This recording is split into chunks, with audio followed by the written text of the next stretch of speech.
Eu sou até um pouco, às vezes, duro com relação às lideranças revolucionárias e políticas que se sentem proprietárias do saber revolucionário e que desprezam completamente o saber, as dúvidas, os medos, os sonhos, as aspirações das massas populares. Isso não é revolucionário, coisa nenhuma, isso é reacionarismo. Porque seria difícil fazer aquela parte mais jornalística, sensacionalista, porque não é meu estilo, né? O meu estilo é um estilo mais voltado a uma visão mais pragmática, filosófica dos casos em si. Né? Então acho que isso é interessante. Beleza, então vamos apresentar. Focar aqui? Olá pessoal, meu nome é Messi Pratese e esse é meu canal. Você pode me procurar em todas as redes sociais. Nós estamos no TikTok, no Instagram e no YouTube. E você pode acessar nossas redes sociais e começar a nos seguir, também curtir e compartilhar o nosso conteúdo. Nós estamos agora em uma nova pegada em nosso canal. Nós estamos inserindo novos assuntos em nosso canal.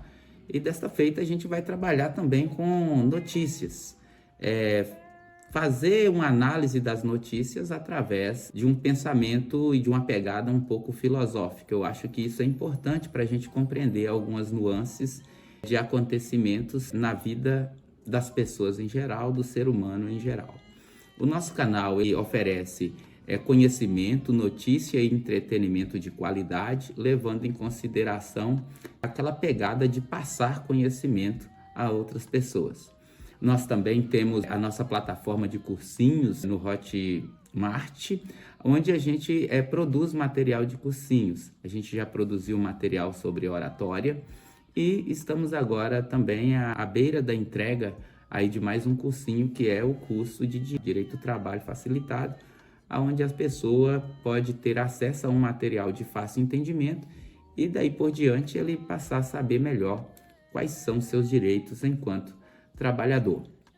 Nós pretendemos com essa nova pegada também dar um novo start no nosso canal e ressignificar também a parte das notícias e atualidades com essa visão mais do mundo filosófico, onde a gente vai analisar casos importantes de repercussão geral, à base e à luz de pensamentos de alguns importantes filósofos do nosso mundo, que já escreveram e já fizeram bastante história. Eu sou Messi Pratese, eu sou bacharel em teologia, eu sou especializado em oratória, sou especializado em geografia antiga e sou especializado em história da igreja.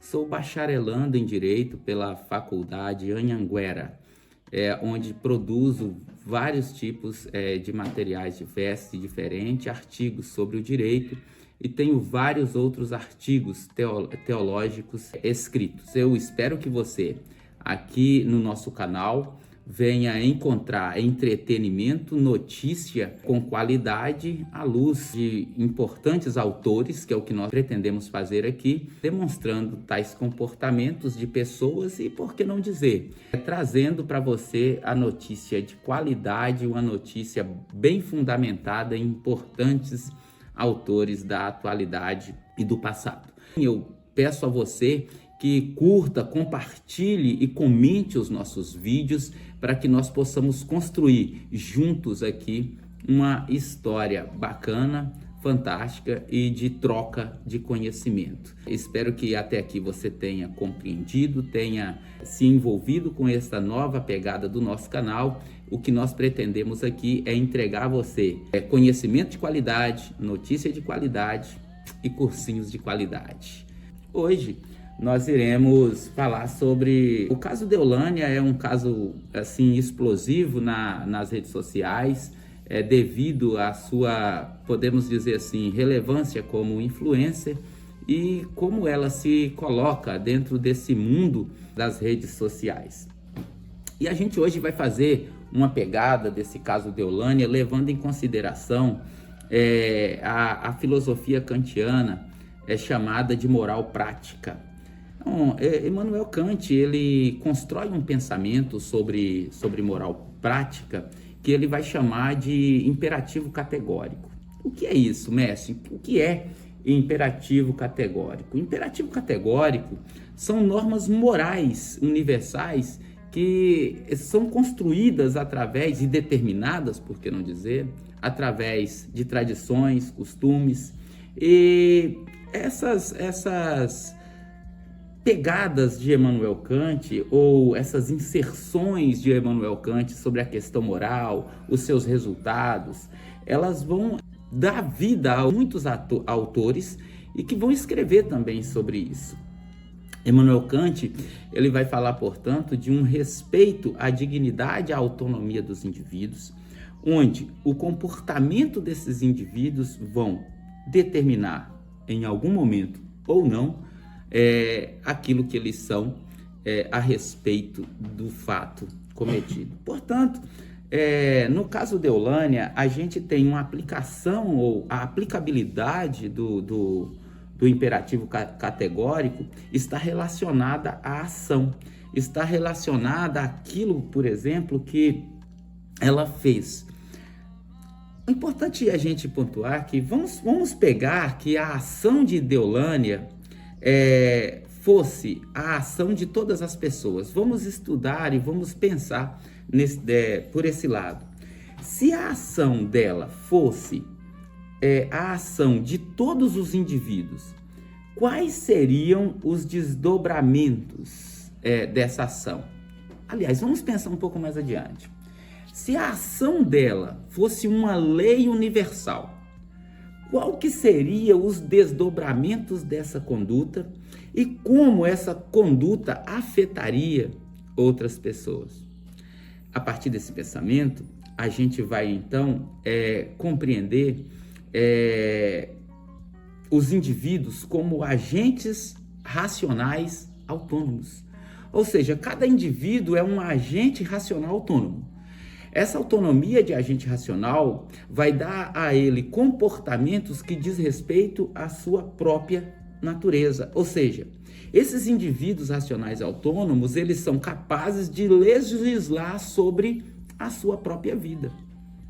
Trocando em miúdos, quando você resolve, por exemplo, ir a um parque, ou a um teatro, ou ao cinema, ou jogar bola com os amigos, ou beber a cervejinha no boteco com os seus colegas depois do trabalho, ou ir à igreja com alguém, ou qualquer outra coisa que você pretenda fazer, você toma essa decisão com base naquilo que Kant vai chamar de agente racional autônomo. Você toma a decisão por si só, você toma a decisão por si mesmo. Esse é o primeiro ponto.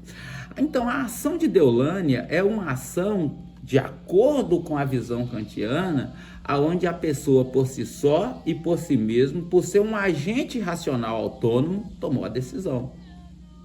Uma vez tomada a decisão, essa decisão ela pode influenciar e impactar ou não a vida de terceiro.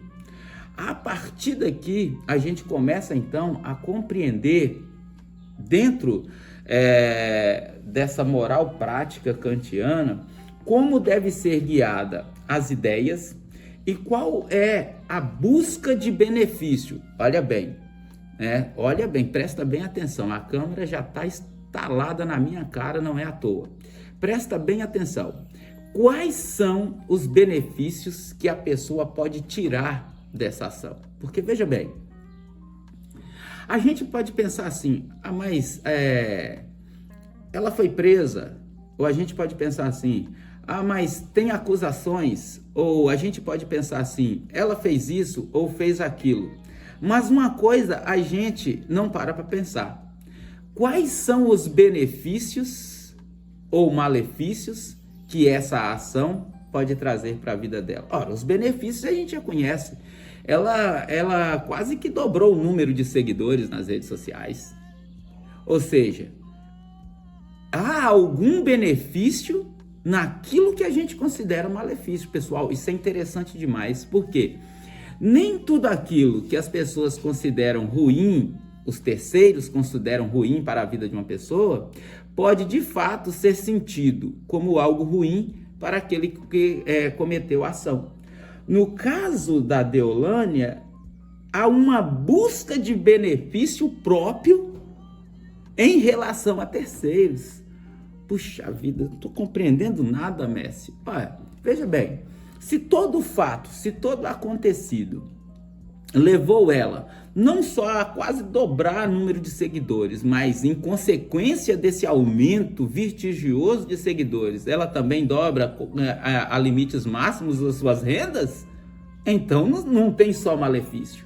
Tem um benefício que precisa ser analisado. E aí Kant ele vai dizer desse agente racional autônomo tomar uma decisão, ainda que ela não seja sobre a ótica da moral prática, ser ética, mas que através dessa ação vai trazer algum tipo de benefício. Esse é o primeiro ponto. Guarda esse primeiro ponto, guarda ele aí que a gente vai continuar analisando o caso Deolânia sobre essa ótica. Bom, em segundo lugar, até onde a decisão dela afeta direito dos indivíduos. Mas como assim? É claro, se eu tenho uma decisão tomada e que essa decisão afetou outras pessoas, essas outras pessoas têm os seus direitos ou a dignidade dos seus direitos envolvidos. Em decorrência, portanto, do envolvimento da dignidade do direito de terceiro, nós vemos então que os objetivos, eles podem ou não serem instrumentalizados. Como eu vou explicar isso de uma forma mais tranquila e bem coloquial para você? Por exemplo, quando você trabalha numa empresa e o seu amigo descobre, sei lá, bolotas que você ganha, apesar de ter entrado posterior a ele na empresa, um pouco mais que ele. Aí, o seu amigo olha e fala assim, caramba, o José entrou na empresa tem 3 anos, eu tenho 5 anos e ele ganha 1/3 a mais do que eu. Eu preciso de bolar uma estratégia para poder fazer com que o meu chefe me coloque no mesmo patamar que ele. Veja bem, toda reação é motivada por uma ação primária.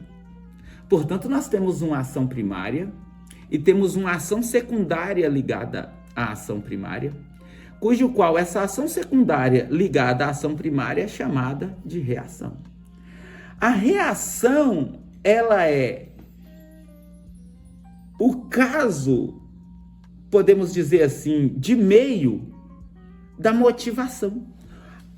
O que me levou a reagir dessa forma?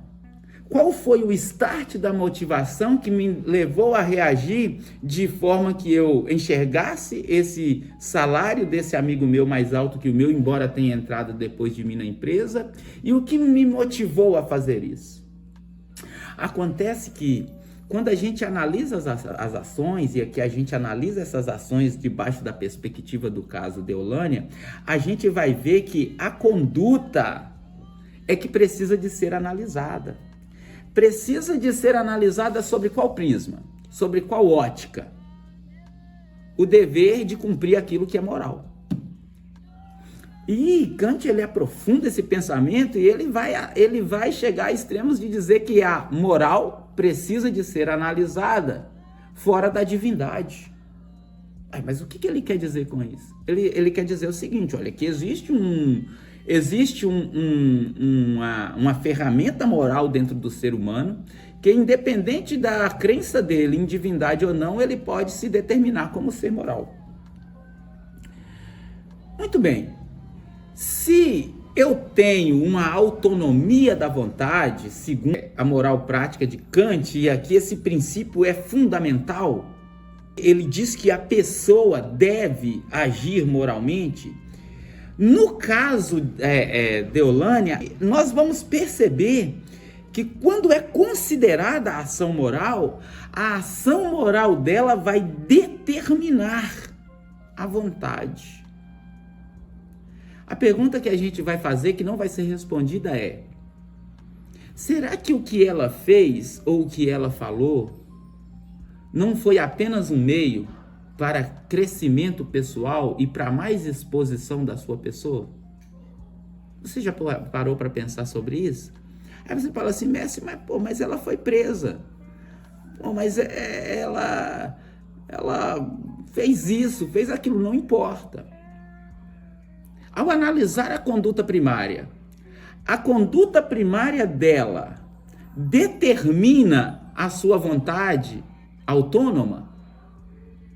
Se a conduta primária determina, então, a vontade autônoma, nós podemos dizer, então, que tudo que ela fez pensado em anterioridade. Ela pensou antes. Se a conduta moral dela, debaixo da autonomia de sua vontade, determina, de fato, um acontecimento no mundo real que leva embora levando em consideração tudo aquilo que a gente tem como ruim, mas no final, o final se transformou em um grande ganho para a pessoa dela, então a análise do comportamento moral é a pergunta que se faz não teria pensado ela tudo primeiro para fazer isso, uma vez que, embora fosse ter resultados ruins, os resultados benéficos no sentido de exposição e financeiro seriam muito maiores? Essa é a ideia de Kant. A ideia de Kant a autonomia da vontade humana pode levar a pessoa a fazer coisas morais e imorais, levando em consideração o resultado final. Qual é o resultado final, portanto, do caso de Eulânia? Ela só foi presa? Evidentemente que não. Ela vai responder um processo? Evidentemente que não. Os resultados no mundo real que a gente vê, na verdade, é uma explosão de seguidores, uma explosão de renda e uma explosão de exposição ao ponto dela se tornar conhecida em outros países. Isso precisa de ser analisado. Esse é o segundo ponto. Terceiro ponto que nós precisamos analisar, então, quais são os agentes condutores de determinada vontade? Quais são os pontos de gatilho que determinam uma ação de vontade do ser? Embora Kant determine que os agentes morais eles devem agir em conformidade os princípios morais que ele autofirmou e determinou, Kant também ele vai fazer uma análise se aquela conduta ou se aquela ação está debaixo de alguns princípios que vão reger e que vão determinar universalmente se aquela ação, se aquele ato que a pessoa fez está de acordo com um certo tipo de moralidade. E aí é discutível, pessoal. Porque o que é moral para mim nem sempre será moral para o outro. Entendeu? O que é considerado uma coisa moral aqui no Brasil, por exemplo, lá num país da África, pode ser imoral. O que é considerado algo dentro de padrões de moralidade para você, de acordo com sua tradição e religião, pode ser considerado imoral para outras pessoas de outras tradições e outras religiões. O que é considerado moral, então, está intimamente ligado ao espaço, ao lugar. O caso de Eulânia é, nesse contexto, motivado por qualquer ação, e preste bem atenção, porque a gente tem uma facilidade de julgar longe de fazer defesas aqui ou apologias a ela, pessoal. Eu estou analisando aqui de acordo com o pensamento kantiano. A gente, guiado por uma ideia subjetiva de cumprir um dever moral. Vou te dar um exemplo. O pai que fuma, ele fuma escondido do filho e ele vai querer corrigir o filho se o filho fumar. Se algum dia ele vê o filho com um cigarro na mão, ele vai falar, por que você está fumando, menino? Mas ele fuma escondido. É um exemplo bem simples para você compreender. O pai fuma, mas ele não quer ver o filho dele fumando. Na cabeça dele, para ele, é moral ele fumar, mas é imoral o filho dele fumar. Está compreendendo qual é o sentido? Então, dentro desse princípio, A pergunta que a gente faz nesse terceiro ponto é: quais são as inclinações de interesse pessoal? Quais são as inclinações de interesse pessoal da pessoa quando toma a decisão de uma ação? Porque aí, de acordo com a inclinação de interesse pessoal, os desdobramentos posteriores vão perder força, vão perder em sensação de punição. Se a gente está analisando esse caso de Deolânia sobre essa ética mais aprofundada filosoficamente, olha, se o interesse pessoal da pessoa é o centro de sua busca, então os desdobramentos desse interesse pessoal, se forem benéficos, obviamente a pessoa vai colher os louros do benefício. Mas se forem maléficos, para a pessoa não será tão importante. O que eu quero dizer com isso? Que talvez, no caso de Deolânia, para ela não é tão importante ela ir presa, o mais importante para ela é o número de seguidores que ela ganhou e o número de dinheiro que entra na conta dela a cada dia que aumenta. Aí você me pergunta assim, mas existe um interesse? É claro. Apesar de que a autonomia dos agentes racionais não pode ser vista como meio, isso é ideia minha não, tá, pessoal? Isso aqui é fundado em um livro chamado A Teoria da Moral Prática de Kant. Isso não é ideia minha. Isso é ideia de filosofia kantiana. Embora dentro do pensamento kantiano ele diga o seguinte: a moral prática não deve ser vista como um meio, mas deve ser vista como um fim em si mesmo, o que mais a gente vê é as pessoas usando dos seus atos primários, entendeu? Como meio para se atingir um fim, quase mesmo naquela ideia dos sofistas, que é aquela ideia que os meios justificam os fins. Então, não importa para a pessoa que tomou a decisão qual é o meio que ela usou para poder dobrar tudo que ela possuía, desde que o resultado final seja exatamente aquele que se pretendeu no princípio, ou seja, na ação primária, então tá tudo bem. E é analisando esses comportamentos que a gente vai ver, por exemplo, no caso de políticos famosos que vão presos, de cantores famosos, jogadores de futebol famosos que vão presos, mas não estão nem aí com o resultado final. Porque o resultado final é mais importante para eles do que o meio que eles usaram para obter o resultado final.